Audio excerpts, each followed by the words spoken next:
Here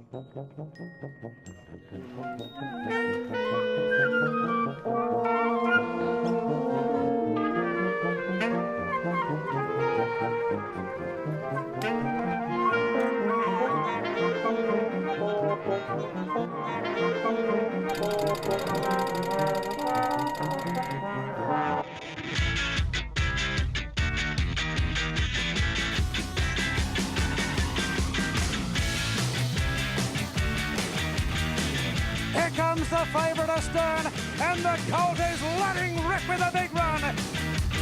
Epicharis in front, Thunder Snow lunges again.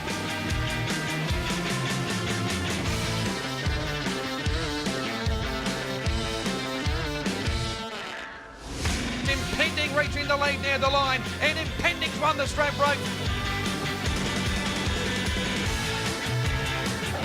They're racing. Rapid Dragon in front. Rapid Dragon takes the derby.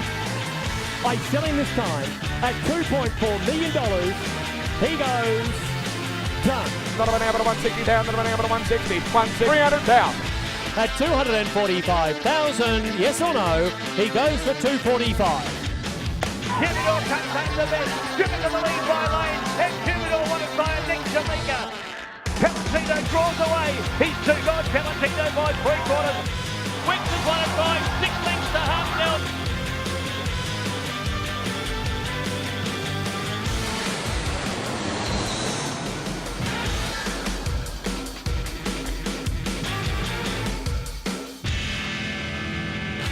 Oh my goodness, look at Frosted today! Frosted's 10 in front! Frosted is absolutely rubbed in the Met Mile!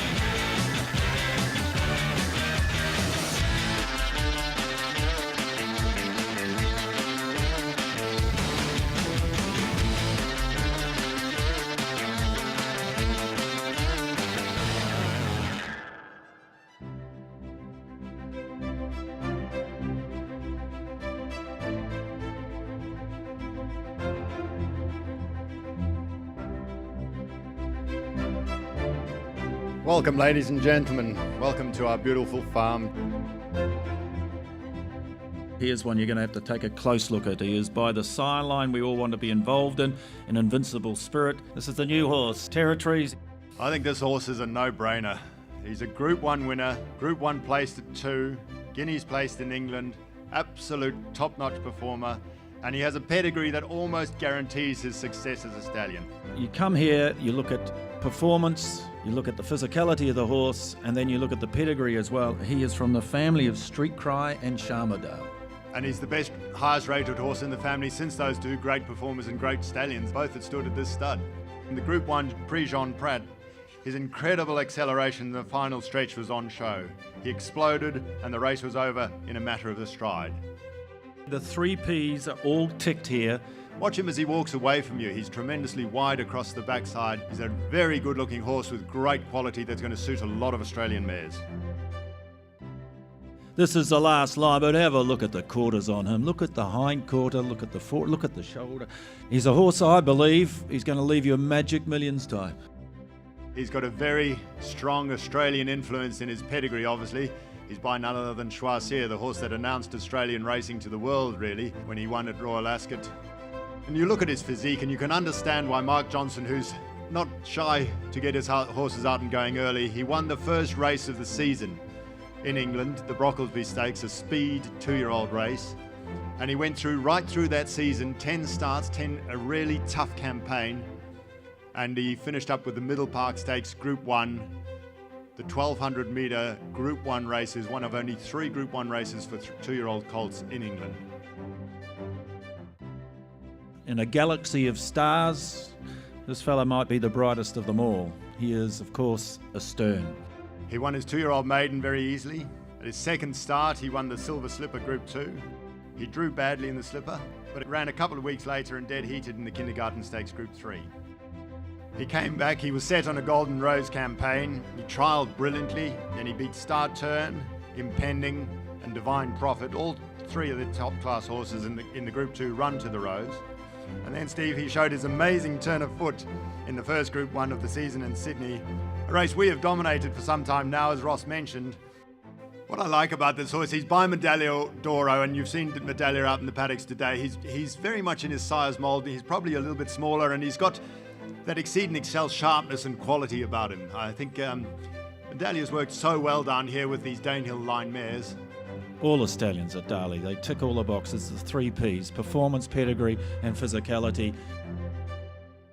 Kermadec, and he certainly fills the ring when he walks in. He is the son of Teofilo. He's got a great head, good length of rein.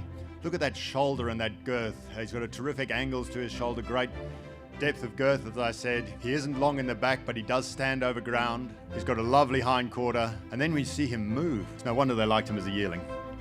He came back to Sydney for the Doncaster Handicap, one of the signature mile races, as you all know, on the Australian calendar. He won that convincingly with Glenn Boss in the saddle. He provided Glenn Boss with his 6th win in the Doncaster. He came back as a 4-year-old, won the George Main Stakes at weight for age at Randwick, and was actually rated only 2nd to the mighty Winks amongst Australian racehorses of his generation. The lovely Kermadec, I'm sure you'll agree, he's one of the best looking horses you're likely to see anywhere. Next horse is the go-to horse from last season, Exosphere. Say the son of Lonhro, and he came out as a 2-year-old. He was good enough to win the Group 2 Skyline. He was always highly rated by the stable. He had enormous raps on him from the word go. He won in the provincials at his 2nd start. Then, as you said, he announced himself in the Skyline Stakes. He won the lead up the run to the Rose Group 2, beating Press Statement, at that stage already a Group 1 winner, and Holler, who would go on to become one, so his form really stacks up. He really showed his dominance in the first Group 1 of the season, that being the Golden Rose. But as good a win as that was, Steve, his next win had to be seen to be believed. That was an absolutely super impressive performance. It had all the judges raving about him, and it had him retired the highest rated 3-year-old colt of his year. Foals being born on the ground now. There's half a dozen or so, a few more now probably on the ground now. Our next stallion that we're looking at is by Exceed and Excel, and I think he is the smoky in the ranks here. At Darley, he is of course Sidestep. You need to just look a little bit deeper to get an edge over your competitors, and this is a horse that might give you that edge. He was the champion 2-year-old colt of his year, having run 2nd in the Golden Slipper to the filly Overreach, also by Exceed and Excel, and then he ran 2nd in the Golden Slipper. 4 runs in 5 weeks for a 2-year-old. It was a mighty performance. Won the Heritage Stakes, listed at Randwick over Bound for Earth and Cosmic Endeavour, and then, just like his sire Exceed and Excel, he won the Group 2 Royal Sovereign Stakes, defeating the best 3-year-old sprinters in the country, including champion Chautauqua. This is Hallowed Crown, ladies and gentlemen. He is the son of Street Sense, one of the best sons of Street Cry. He's just always had that something about him that most good horses do, and you know, his race record went on to show that. If every horse people bid on in the yearling sales was going to do what he was going to do, they just wouldn't stop bidding. The horse has won from 1100 to 1600 because he's versatile. Placed over 2,000 metres in a Group 1, not because that's his distance, but just because he puts in, got to the races, a fit, sound racehorse every time I ran him, and in 9 starts won 6 races and walked away with over $1 million in prize money. Next stallion we're going to present to you is Shooting to Win. He was one of those horses that grabbed me when he first came and stood here. He is the son of Northern Meteor, of course. And he comes forward, you can see why. You can see what the style of horse I like. You've got plenty of strength to him. He is the golden boy, isn't he? What an awesome looker. I think every commercial breeder around the ring just looks at him and salivates. He's got tremendous foals. They're in yearlings now, going to the sales next year, and certainly the Magic Millions team and the English teams have been around, and they're all impressed. He'll have plenty of representation in the sales next year. Showed his class in the Stanfox Stakes, and then he travelled south to Melbourne for the race that really matters for 3-year-old colts, the Group 1 Caulfield Guineas. He's completely free of Danehill blood, and yet every element of his pedigree is calling out for Danehill blood, so he's a great cross for so many mares in the Australian stud book. He's out of an elusive quality mare. That's a great nick for Danehill, and he's from the family of Commands, from the great 8-carat family. This is Dawn Approach, ladies and gentlemen. Unbeaten as a 2-year-old, 6 from 6. Hard to do. He was a really good horse. This horse won the first 2-year-old race in Ireland, went through that season unbeaten, finishing in the Dewhurst Stakes, which is of course their premier 2-year-old race. He was a very, very high-class 2-year-old. came back at 3. He won the 2,000 guineas first up, number 1 Group 1 of the season. And 3 weeks later, he won the St James's Palace Stakes at Royal Ascot. That was an amazing performance. He's been well received here in Australia, but gee, he's already made his mark on the racetrack with his progeny up north. 5 winners to date and 5 very good winners. He had a 4-length winner in France just last weekend. He's had 3 very high-class stakes horses to date. This is Epaulette, ladies and gentlemen. By commands out of accessories, what a mare she has been. Absolutely, our blue hen mare. Dam of helmet, pearls and bull bars. She's an absolute superstar mare. Got close to beating Piero as a 2-year-old. He actually went past him for a couple of strides, but Piero, being the tough horse he was, got him on the line.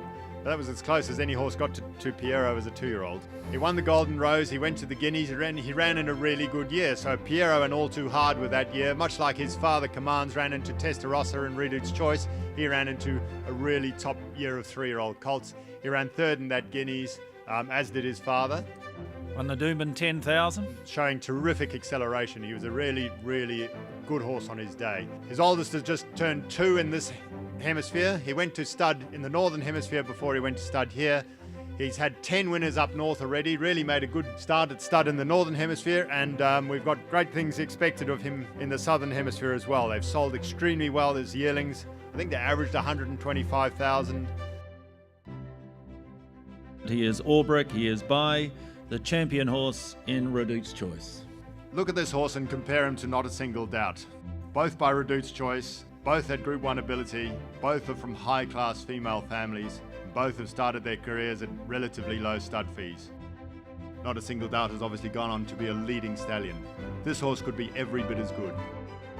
It was just at his 3rd career start back in 2012. He won the Group 3 up-and-coming stakes. He was narrowly beaten in the Golden Rose. I think had he won that race, had he beaten his stablemate Epaulette, and if you remember they went to the line locked together, obviously the fee would have been treble or 4 times what he stands for today. He's got rising 2-year-olds. We've got a couple of very nice ones. He throws very much in his own mould. Stuart Ramsey, who's here today, has bred to the horse a number of times and is one of his biggest fans, and I think we've got high hopes he could be the Smoky. Sepoy. Magnificent racehorse he was, and he's still got the quarters. You look at the strength of him. He's an unbelievably fast racehorse. Did what most horses couldn't and haven't done. Won a Blue Diamond and won a Golden Slipper. Not many horses can claim that. 16 winners in the last 19 days. He's getting winners all around the world. From Australia, he's done extremely well in the Northern Hemisphere. He's had winners in Asia, he's had winners in South Africa. They're starting to make their mark all over the world. So here's Denman. He's got a number of very good metropolitan horses out there on the tracks, and as a result his bookings are way in excess this year of what they were last year. He is of course the son of Lonhro, and he was Lonhro's early flag bearer. Given that Zabeel sire line, you can see him becoming a broodmare sire as well. He certainly throws a good sort. Plenty of length, plenty of depth, and those are the sort of mares you want. This is Teofilo. Ticks all the boxes pedigree-wise. He's by Galileo out of a Dane Hill mare. Bred on the same cross as Frankel. He was an unbeaten 2-year-old.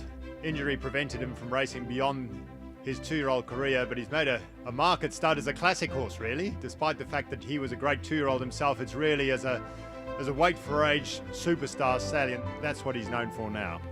The likes of Kermadec, the likes of Humidor, Palantino, Happy Clapper. He's the only horse last year, the only stallion in Australia that left multiple Group 1 weight for age winners, those being Humidor and Palantino. We could talk about this horse for a long time, Lonhro. He looks magnificent. Impending's his latest star, Group 1 winner in Brisbane this year, and hopefully going to be following in his father's footsteps. Sheikh Mohammed has raced more stakes winners by Lonhro than he has by any other stallion. That's some contribution that Lonhro's made to this stud and to Sheikh Mohammed's racing fortunes in Australia. That is Lonhro, one of the doyens of the stallion ranks here. Never forget, he won 26 races, 11 Group 1s, and you You just have to watch that Australian Cup win every now and then just to remind yourself of what a champion horse he was. This is Medaglia d'Oro, one of the great stallions of the world, a great stallion in both North America and down here now. 2.4 million in the sales ring. You saw that on the hype video as we started. That was his best sale price, I think, anywhere ever, for an absolutely smashing colt bred by Yarraman Park out of a mare called Holler. It's a horse that's crossed so well here with Danehill mares. So Vancouver out of a Danehill mare, Astern out of an Exceed and Excel mare. That one that made 2.4 million was out of a Fastnet Rock mare. He's certainly a cross that we were all looking for. If ever you could give a money-back guarantee, I think you could do it with this horse, Exceed and Excel. He's been a great horse for us, hasn't he? Since he's been at stud, no stallion aside, more 2-year-old winners, 2-year-old stakes winners than this horse. He's been an absolute marvel in 2 hemispheres for a long period of time. There's a swing back to the established horse, especially a horse like him. Absolutely, and he's making a sire of size as well, so people are looking for that second generation horse. So his first 2 sons at stud are Helmet and Acceleration, and both of them have Group 1 winners in the Northern Hemisphere this year. That's no mean feat. And as I said about the money back guarantee, he is the go-to horse. If you've got a good race man, that's the thing. If they can run, you put Exceed and Excel, they just run faster. Absolutely. He is a horse that really works well with those good mares. He's proved that time and time again. Gets a high-class 2-year-old. They train on. His mares are good. You saw a Stern out of an Exceed and Excel mare. He's just a superstar stallion. No doubt the horse that most have come to have a look at. The very, very exciting freshman in Frosted. Yeah, what an amazing horse. Very good looking. He's got presence, quality, and above all, he was an amazing racehorse. Triple Group 1 winner. He raced at 2, 3 and 4 and amassed over 5 million in prize money. He was essentially a miler, this bloke, which is a significant point. He's not your stout Kentucky Derby winning American shuttler. He's your miler. And all the data performance measurements for Frosted continually refer to him as being the fastest. Fastest horse in America since 2007, fastest miler since records began in 1970. And for me, that simply means he had speed, and speed wins races. And speed and being fast is what it's all about in the Australian market. I think the American horse actually suits Australian racing. They're tough, they're sound, they're on speed, they're good competitors. In recent times, without US dirt stallions, we wouldn't have seen the likes of Winks, Shocking, Hoobie Gotcha, Sebring, More Joyous, Astern, Vancouver, the quarterback, Typhoon Tracy, and so on. This bloke's sire is an extraordinary stallion. He's a champion stallion, so in a lot of ways it's a bit like standing the best son of Redout's choice. So he's an amazing bloodline through his stallion. He's got a great female line, and his mother, who is Dam, she raced on turf. She was a winner on turf, and she was a stakes performer on turf. So there's turf in his family. Significantly, he's an outcross. We mention that regularly in the stallion business, but he's in this population, or the broodmare population here in Australia, it's very Danehill, it's very Danzig. To have an outcross stallion, it's just a wonderful thing to have on the roster. He's an easy horse to mate. This is Holler. Andy, big, strong and impressive animal. Yeah, he's a lovely type. And to go with it, he had a really good race record performance. He was a 2-year-old city winner. He went to Moonee Valley as a 3-year-old on Cox Plate Day, absolutely trounced them in a Group 3. He came back in the autumn, was set for the Group 2 Australia Stakes at Weight for Age, which is a very good race won in recent times by Malaguer and Black Caviar. He won that race. He went to Sydney, won the Canterbury Stakes, beating the likes of First Seal, Kermadec, Happy Clap and Criterion. That was also at Weight for Age. That was a Group 1. Came back to Melbourne and went under agonisingly very narrow margin to Flamberge in the Group 1 William Reid. So it's exciting to have another son of Commands at stud. Interestingly, he's out of the family of Written Tycoon, so he blends 2 really good stallions, and he was a better racehorse than both of them. He's a wonderful mover. I mean, I think that's the really significant point. You see that loose movement, that's the movement that yearling buyers look for. He's got a great top on him, fantastic hip, nice shoulder, he's very handsome, lovely horse. Ladies and gentlemen, Brazen Beau. Yeah, he was the headline act here in his first year. again in year 2, and I assure you in year 3 he's just as popular. He's best performed Australian colt of his generation, Group 2 winner at 2, multiple Group 1 winner at 3. That's probably as good as it gets. Well, he bowled over Chautauqua, Lankan Rupee, Terra Vista, Earthquake, Hallowed Crown, Hampton Court, Deep Field, Rich Enough, Rubik, Wangina, the list goes on. I mean, he was the best of his generation. His Newmarket win was breathtaking. What I love about him is he campaigned in Queensland, he campaigned in New South Wales, he campaigned in Victoria, he went overseas and raced abroad, all in about 1 calendar year. So very versatile horse, tough horse, outstanding racehorse in every way. Basically the ideal stallion prospect, really. He's certainly been a horse that's been met with extraordinary popularity right around the rings with his first draft of weanlings. They've been very popular indeed. We look now very keenly, Andy, towards the yearling sales of 2018. Kuroshio. This horse, very early, very precocious, very fast. He epitomises exceed and excel blistering speed. He won the Maribyrnong trial at Flemington up the straight in early October in his 2-year-old year. So to put that in perspective, that race is in about a month. So for any people out there that have got hopeful 2-year-olds in training, to get to the races in 1 month's time from now, it's an extraordinary feat. To win the race, even better. He came back in the autumn on a Blue Diamond preparation, won the Blue Diamond Prelude beating Dissident, and it's a pretty good race, the Blue Diamond Prelude. Horses like Flying Spur, Dan Zero, Lonhro, Bellesprit, Beneteau, Sepoy, they're the winners of a race like that. He trained on at 3, so he's a brilliant 2-year-old, but at 3 he came back. He won the McEwen Stakes over 1,000 metres at weight for age. Ladies and gentlemen, the first of Kuroshio's progeny went through the yearling sales a little earlier this year.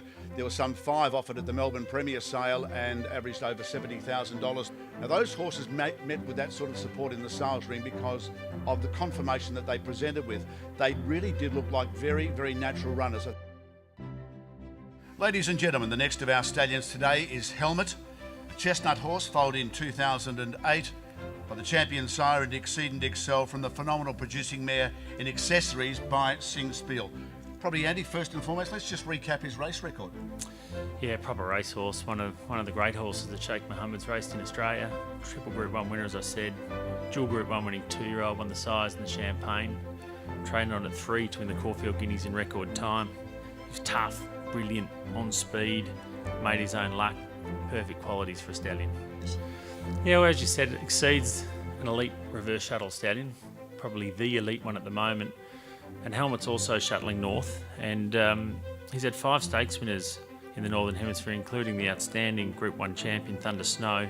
So he's quite an interesting horse. Although he's only had the 2 Group 3 winners here in Australia in Limestone and Archives, I suspect the Helmet story is just beginning.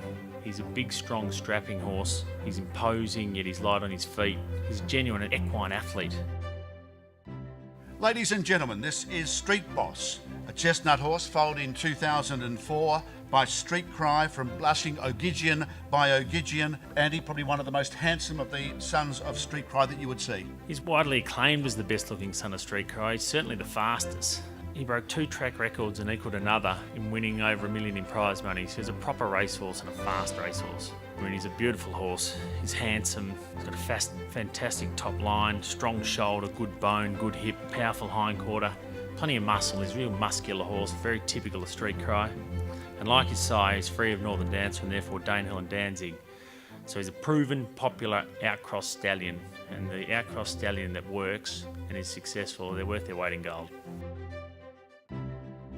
And ladies and gentlemen, the final of the parade, the elder statesman of Darley, the great racehorse in Reset. He a bay horse foaled in the year of 2000 by the great Zabeel from the Zedidiv mare in Assertive Lass. Extraordinary to think he's 17 years old. Doesn't seem that long ago he was at the races, but maybe we're all getting a bit older. But 1 racing preparation this bloke had. 5 starts, 5 wins, 2 Group 1 wins, the Futurity Stakes at weight for age in the Australian Guineas. He was a big ticket item at the time. There was a deal done to get him here, and funnily enough, credentialed horse like this, and he's gone on to throw good racehorses. Those racehorses, Haraki, the Godolphin champion who won the Epsom last year, Faulkner, a Caulfield Cup winner, Pinker, a Cox Plate winner, Set Square and Oaks winner, Rebel Raider, a Derby winner. But if we look at the bloodlines of Reset being by Zabeel out of a Zedidiv mare, it's very logical that he's going to ultimately become one of the great broodmare sires. Hootson's out of Reset mare, Identity's out of a reset mare, so he's that sort of a stallion now. He's an older stallion, he's a good stallion, and he's a good broodmare sire. Ladies and gentlemen, that has been the 2017 Darley Stallion Parade. We thank you for your attendance.